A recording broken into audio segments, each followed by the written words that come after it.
Ama Mirna. Ayan. Si Ama Mirna po ay ating isinalin po.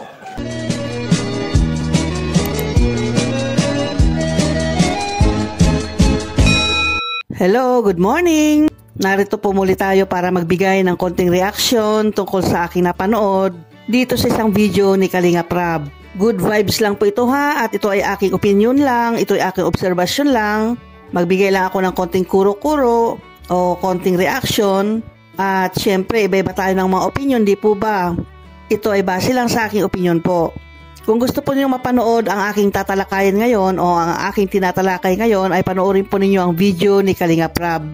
Yung mistisang dalaga ba na nagtitinda ng walis, pero ngayon ay tinutulungan na ng Kalingap. Panoorin po ninyo doon sa video o sa channel ni Kalinga Prab. Alam po ba ninyo na napakaswerte itong si Rose Ann dahil natagpuan siya o na-scout siya ni Kalingap Edu at inirefer ito kay Kalinga Prab para sa ganon matulungan din. Itong batang ito ay napakatalino, sayang nga lang at hindi nakapag-aral dahil na rin sa kakapusan ng budget, walang suporta na pwede ipantustos sa kanyang pag-aaral. Kaya natigil po siya ngayon. Pero mula nung na-feature nga ni Kalinga Prab ito o na-video ni Kalinga Prab, ay napakarami ng biyaya ang dumating sa kanila. Bukod nga dun sa tulong para sa pagpapagamot ng mama niya, tulong para sa pambili ng pagkain nila, meron pang isang tulong na ibinigay kay Rose Ann. Ito ay malilibre siya sa pag-aaral. May magpapaaral sa kanya, kaya dapat maasikaso ito ni Rose Ann para sa ganon hindi siya matigil sa pag-aaral. May pagpapatuloy niya at makatungtong siya sa kolehiyo. Yun nga, tutulungan siya ni Marilyn Pablo. Tuwan-tuwa po si Rose Ann sa bagay na yan kasi ito nga ang pangarap niya, di ba? Yung makapag-aral siya. Maging yung nanay niya tuwan-tuwa dito sa pangyayari nga o nangyari sa buhay nila na may kalingap na handang tumulong para sa kanilang kahirapan. Sa pag-interview nga dito sa mag-ina, si Rose Ann at ang kanyang nanay, ay may napansin po si Kalinga Prab. Panoorin po natin. Ganda ng bubong nyo wala nang butas-butas. Oo, pinaayos ko po yung kanina doon sa pinsan Wow, ko. ang galing. Kasi po para may masabi naman po kayo sa pagod nyo. May masabi? May masabi po. Magaling talaga to si nanay. Kung baga po ano sa amin. Parang may mapuntahan. May souvenir din po. Kahit paano, souvenir. Kahit ganyan lang. Masaya na po kami. Binibigyan namin talagang may may napupuntahan. Dapat po mayroong... Tingnan mo, butas pala yan Butas po yan. Oh, diyan kayo naliligo. Opo, wala po kasi CR. Wala kami CR. Diyan sila naliligo. Okay, pero...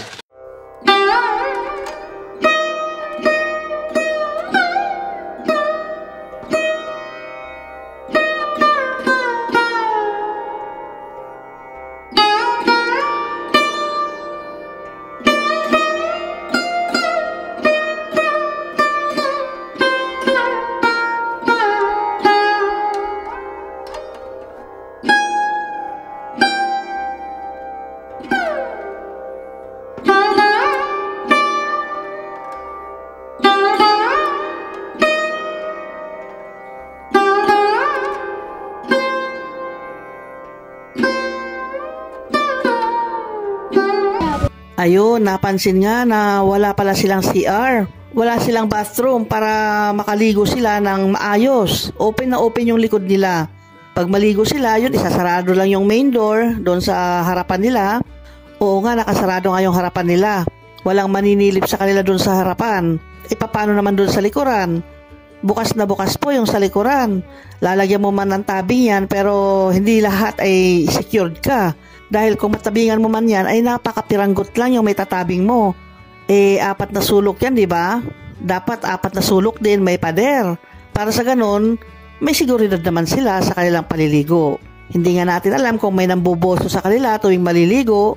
Kasi ang nambuboso naman o ang maninilip naman, hindi magpapakita yan eh. Magtatago at magtatago yan. At hahanap lang yan ng malit na butas na pwedeng magkasya yung mata nila para sumilip. Eh makikita mo pa ba naman yan, yung malit na mata na yan, na nakatingin sa'yo? Kung halimbawa lang ha, kung may nambubuso sa kanila, syempre hindi magpapakita yung naninilip.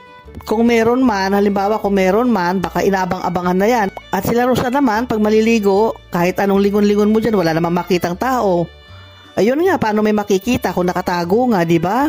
Mata lang yung nakausli o mata lang yung nakalusot dun sa butas para sa ganon manilip sa kanila. Napakadelikado po yun mga kalingap. Mga babae pa naman sila, dalaga pa naman si Rose Ann. Tapos ganun nga, wala silang mapaliguang maayos, walang tabing yung kanilang pinapaliguan. 18 years old na si Rose Ann, kaya ibig sabihin 18 years na rin. Less than 18 years na nangyayari yan, naliligo sila na lantad, ganyan. Bagamat hindi naman naguhubad sigurado yan ng buong buo, maaaring nakadamit din yan pag naliligo. Pero kahit ganon, kung may maninilip yan, nagtatamasa pa rin yan sa paninilip kahit nakadamit yung naliligo.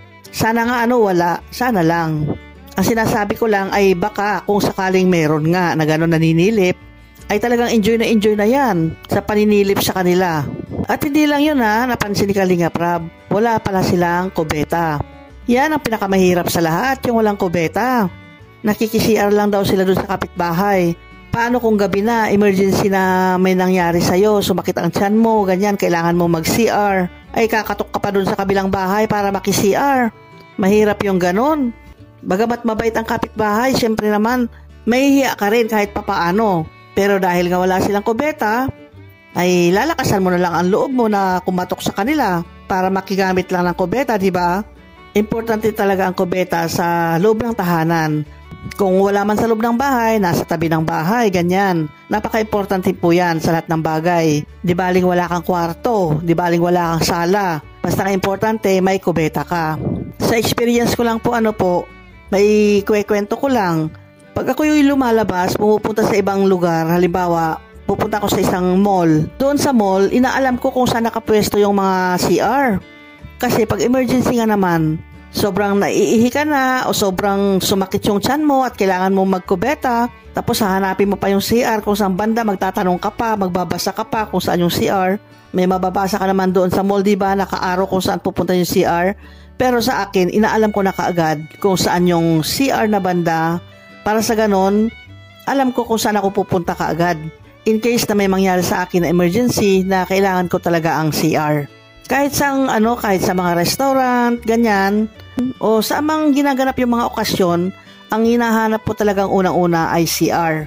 Sa aking karanasan lang po yan Hindi ako kagad naghahanap ng pagkain. Ang hinahanap ko kagad ay kung saan nakapwesto yung CR nila. Para sa akin kasi napaka-importante yung CR Lalo na sa katulad kong senior ay talagang maghahanap ako ng CR mayat maya. Kaya dito kay Rose Ann, nung nalaman nga ni Kalinga Prab na wala palang CR, ay sobrang naawa din talaga ang Kalingap. Kaya mabuti na lang at tutulungan sila ni Kalinga Prab na mapapatayuan din sila ng bahay. Pag sariling bahay mo na yan, syempre may CR ka na. At pag may CR ka na, secured na o safe ka na sa yung paggamit ng kubeta.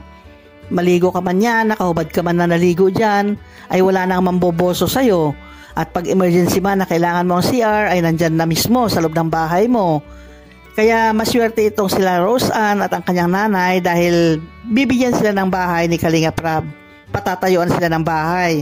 Bahay na may CR. O diba? Okay, yan lang po ang aking masasabi dahil yan po ang napansin ko dito sa video ni Kalinga Prab. Pakisuportahan po natin Kalinga Prab. Salamat muli sa inyong panunood. Hanggang sa muli. Bye-bye!